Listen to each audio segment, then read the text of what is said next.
खवातीन को वजन पड़ना या जिस्म का बाहर आना या जान का बाहर निकलना, ये क्यों होता है, इसकी क्या वजूहात हैं और इसको हम कैसे प्रिवेंट कर सकते हैं, इससे बचाव कैसे मुमकिन है और क्या तरीका इलाज है।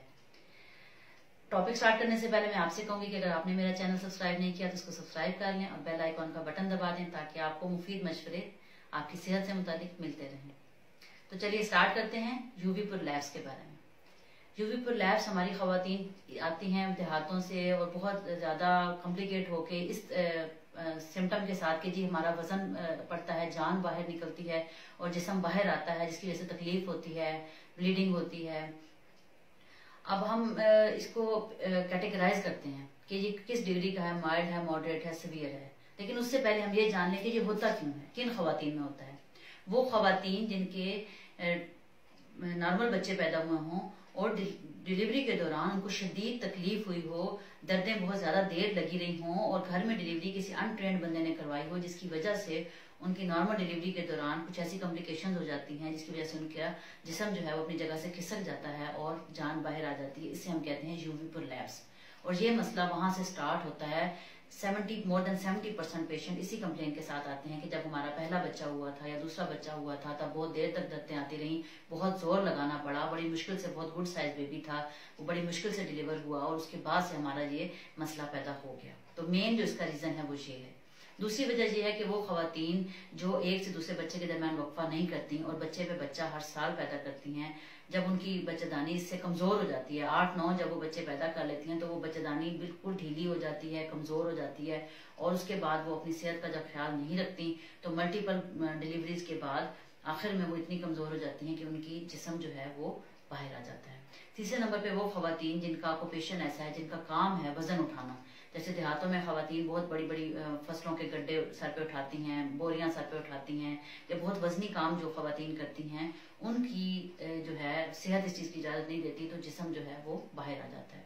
चौथे नंबर पे कुछ ऐसे खवातीन भी हैं जिनका ये वजूहात नहीं होती लेकिन कंजेनिटल प्रॉब्लम होता है, यानी कि उनके जेनेटिक्स में, विरासत में कुछ ऐसी बीमारियां होती हैं जिसकी वजह से उनके मसल वीक होते हैं, मस्कुलर वीकनेस होती है उनको और उनका जिस्म बाहर आ जाता है। तो आइए हम चलते हैं कि इसमें होता क्या है पेशेंट के साथ। पेशेंट आपके पास आती है पीरिनियल हैवीनेस के साथ, यानी कि उसको वजन आता है, वजन बहुत ज्यादा महसूस होता है और जान बाहर निकलती हुई महसूस होती है। कभी कभार वो ये भी कहती है कि मुझे पेशाब और पखाना करने में तकलीफ होती है और वो जो एक बैलून सा मेरा जिस्म से बाहर आता है उसको मुझे उंगली की मदद से अंदर करना पड़ता है और उसके बाद मैं अपना जो है ना वॉशरूम कर सकती हूँ, पेशाब या पखाना कर सकती हूँ। अब उस कंडीशन में जब उसको इतनी तकलीफ हो रही होती है तो आपने बीइंग अ डॉक्टर हम पेशेंट से ये रिक्वेस्ट करते हैं कि वो टाइमली आए। हमारी खवातीन पर्दे की वजह से और कुछ कल्चर की वजह से इस चीज को छुपाती रहती हैं और ये मसला बढ़ता आखिर में जब उनकी क्वालिटी ऑफ लाइफ खराब होती है, यानी उनके लिए पेशाब करना, पखाना करना मुश्किल हो जाता है या खून आने लग जाता है या पीप उसमें से आने लग जाती है या बहुत शदीद दर्द शुरू हो जाता है, फिर खवातीन आती हैं। अगर वो टाइमली आ जाए फर्स्ट स्टेज पे, जब सिर्फ हैवीनेस हो रही है, जिस्म बाहर नहीं आ रहा, तो इसकी प्रिवेंशन की जा सकती है, इससे बचाव मुमकिन है। बचाव के जो तरीके हैं वो मैं आपको सबसे पहले बता दूं। नंबर 1 पे वो तरीका ये है कि डिलीवरी जो है आपकी, चाहे वो नॉर्मल डिलीवरी आपने घर पे भी करवानी है या किसी सेंटर में करवानी है, ट्रेन्ड बर्थ अटेंडेंट या मिडवाइफ जो ट्रेंड हो आपकी, उससे आप डिलीवरी करवाएं। अल्लाह ना करे बच्चा बहुत ज्यादा सेहतमंद है या हड्डी तंग है या बच्चा फंस जाने का खतरा है तो बहुत ज्यादा जोर ना लगवाएं, आप उस खातून को बड़े हॉस्पिटल रेफर करें। और अगर नॉर्मल तरीके से बच्चा पैदा होना मुश्किल है तो उसका कोई अल्टरनेटिव सोचें और ट्रेंड बंदे से डिलीवरी करवाएं। किसी ऐसी खातून से डिलीवरी मत करवाएं जिसको कुछ पता नहीं है और वो आपके साथ कॉम्प्लिकेशंस कर दे। नंबर 1। नंबर 2, अपने बच्चों में वक्फा रखें कम से कम 2 साल का। उससे क्या होगा कि आपकी बच्चेदानी एक बच्चे के बाद उसकी जो कमजोरी है वो पूरी हो जाएगी, उसकी ताकत बहाल हो जाएगी और आपका जो है ना ये अगर आप वक्फे से बच्चे पैदा करते हैं तो ये मसला कम होगा। तीसरे नंबर पे ये है कि आप अपने आप मोटापे से दूर रहें। जितना आपका वजन बढ़ता है उतनी ये कॉम्प्लिकेशन बढ़ती हैं। चौथे नंबर पे जो आप खवातीन वजन उठाती हैं उनसे मेरी रिक्वेस्ट है कि सिनफे नाजुक इसीलिए खातून को कहा जाता है कि वो इतने वजन उठाने के लिए पैदा नहीं हुई, उसकी जान इतना बोझ नहीं सहार सकती।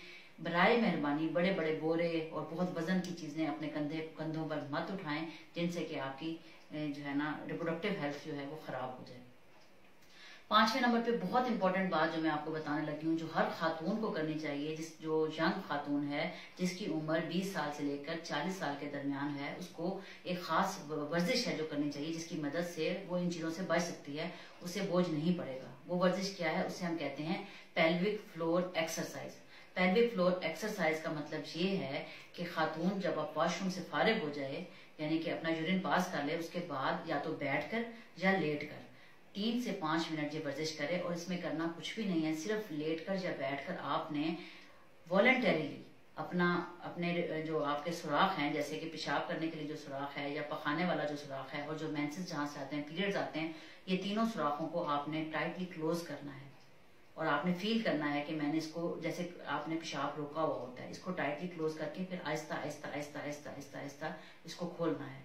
और इस तरह से आपने 5 से 10 मरतबा करना है एक बार में। और दिन में आप 4 से 5 मरतबा, जिस तरह 5 दफा आप दिन में अगर नमाज पढ़ते हैं तो हर नमाज के बाद आराम से बैठकर ये पेल्विक फ्लोर एक्सरसाइज आप कर लें, तो आपके ये जो एरिया है जिसके पट्टे जो है वो मजबूत हो जाएंगे और जान बाहर नहीं आएगी, आपको वजन नहीं पड़ेगा।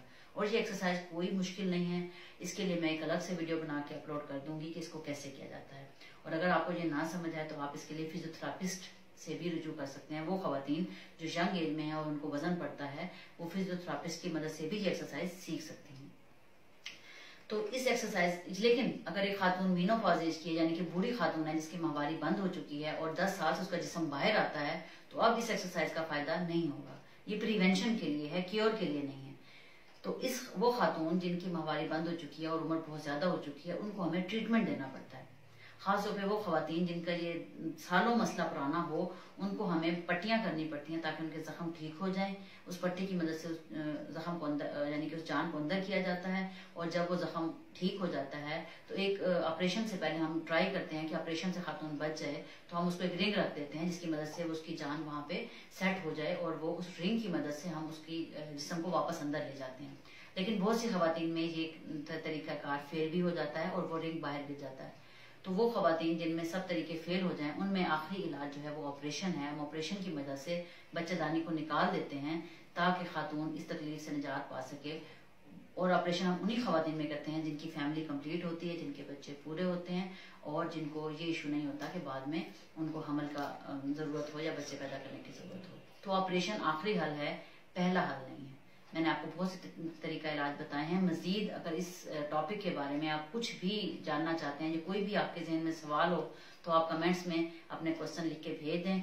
मैं इंशाल्लाह कोशिश करूंगी कि आप सबके सवालों का जवाब दूं। उम्मीद है आपको बहुत फायदा हुआ होगा इस वीडियो के देखने का। बहुत शुक्रिया।